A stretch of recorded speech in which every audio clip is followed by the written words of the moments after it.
औज़ुबिल्लाहिमिनश्शैतानिर्रजीम बिस्मिल्लाहिर्रहमानिर्रहीम। अस्सलाम वालेकुम। मैं हूं मोहम्मद इदरीस सवान एडवोकेट। और दोस्तों, ईद उल फितर के मौके पे अक्सर लोग आपने देखा होगा कि चांद रात को हवाई फायरिंग करते हैं और इस हवाई फायरिंग के नतीजे में कई कीमती जानें ज़ाया हो जाती हैं। और अक्सर आपने देखा होगा कि हॉस्पिटल की इमरजेंसी, अगर आप इमरजेंसी में जाएं, वहाँ पे आप जाके देखें तो चांद रात को बहुत ज़्यादा पेशेंट्स आ रहे होते हैं और कई डेड बॉडीज़ आ रही होती हैं। और ये सिर्फ़ और सिर्फ मौत का खेल है, इससे कोई खुशी हासिल नहीं होती।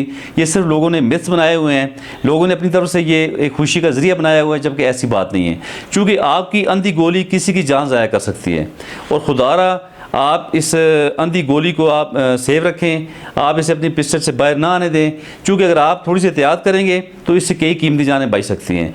और यहाँ पे हम अप्रिशिएट करते हैं KP के गवर्नमेंट ने एक बहुत अच्छा डिसीजन लिया है। उन्होंने कल एक हदायत जारी की हैं। सूबा खैबर पख्तूनख्वा के तमाम DPOs, डिप्टी कमिश्नर्स और कमिश्नर साहिबान को ये अलर्ट कर दिया गया है कि आप हवाई फायरिंग पे मुकम्मल पाबंदी को लागू करेंगे और किसी भी सूरत किसी भी जो कल्प्रिट है उसे गिरफ्तार करने में आप सुस्ती नहीं बरतेंगे, ताकि हम इन अपने लॉज को, अपने ऑर्डर्स को इम्प्लीमेंट करवा सकें। बहरहाल ये बहुत अच्छा कदम है KP गवर्नमेंट का, और हमें चाहिए पूरे पाकिस्तान में इसी तरह हवाई फायरिंग पे मुकम्मल पाबंदी को यकीनी बनाएं, ताकि हम अपने शहरियों की कीमती जानों को सेव कर सकें।